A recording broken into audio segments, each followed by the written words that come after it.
한효섭 칼럼 449. 민심, 이것이 민심인가? 한국의 운명을 좌우하는 제22대 총선 결과를 두고 각종 신문에 사설이나 논조를 해서 많은 지식층과 지도층과 언론이 말하는 제목을 보면 준엄한 총선민의 오만불통륜, 민심의 심판 등 민심하는데 사법부 2심에서 실형을 받은 조국혁신당이 제3당이 되고 이화여자대학교 학생 성상납이라고 막 말했던 역사학자라는 김준혁이 당선되고 과거 대학생 딸을 사업자로 위장시켜 새마을금고에서 11억 원의 사업자 대출을 받아 사기 대출 논란으로 물의를 일으킨 양문석도 당선되었습니다. 또한 문재인 전 대통령을 향해 직이야 돼 라고 막말한 윤영석도 당선되고 1심에서 3년의 실형을 받은 황운하도 음주운전 3회로 600만의 벌금형을 받은 전과자 신장식도 당선되었습니다.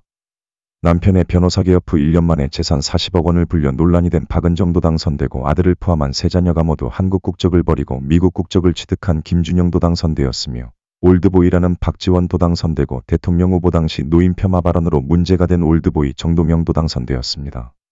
제21대 총선에서 국민의힘 후보로 국민의힘 텃밭인 부산에서 낙선하고 부산시장 후보 경선까지 낙선되었던 자가 소속당인 국민의힘 윤석열 대통령을 비방하여 그 공로를 인정받아 상대당인 민주당이 공천을 받고 당선되었습니다.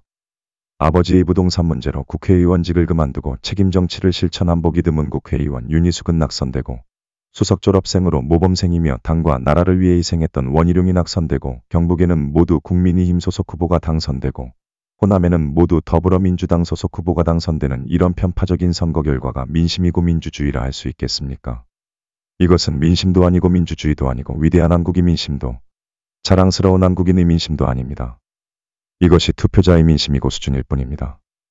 신냉전 시대의 북한, 러시아, 중국의 동맹이 더욱 굳건해지고 바이든 대통령은 일본과 북한이 만나는 것을 허용하고 있고 북한의 핵 위협은 점점 고조되고 있습니다. 한반도 주변의 강대국인 미국, 중국, 러시아가 핵무장하고 북한 또한 핵무장하여 적화통일을 노리고 있는 한국의 위기 속에서 지금 한국의 정체성도 없고 주체성도 없으며 민족 정신마저 상실하고 있습니다. 그 와중에 강대국에게 아부하며 비위나 맞추면서 노예근성과 식민지 근성인 4대 식민사관으로 권력욕과 탐욕으로 호의호식하고 사리사욕으로 잘 먹고 잘 살면 된다는 의식을 가진 사람이 국회의원에 당선되는 현실에서 정권심판이라는 명분으로 국제정세와 내일을 바라보지 못하는 하루살이처럼 분노와 감성으로 결정된 제22대 총선 결과를 여야는 물론 유권자와 국민 모두가 겸허하게 심각한 심정으로 반성과 성찰해야 할 것입니다. 진정으로 나라와 국민을 위하고 자녀와 미래 세대를 위하고 한국의 미래를 걱정하고 염려해야 하는 중차대한 현실에 직면해 있다는 사실을 깨달아야 할 것입니다. 언론에서 말하는 민심하는 것은 투표자의 민심입니다.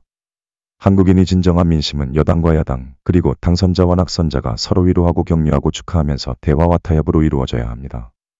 사리사욕과 당리당략을 떠나서 나라와 국민, 미래 세대와 한국의 운명과 발전을 위하여 헌신하는 모습을 바라고 대통령이 임기 동안 소신껏 일할 수 있는 기회와 협조로 올바른 국정이 이루어지기를 바랍니다. 이것이 한이나라 한국 한민족 한국인의 민심이며 한월홍익 인간 정신입니다. 부산 한월인 한효섭 올림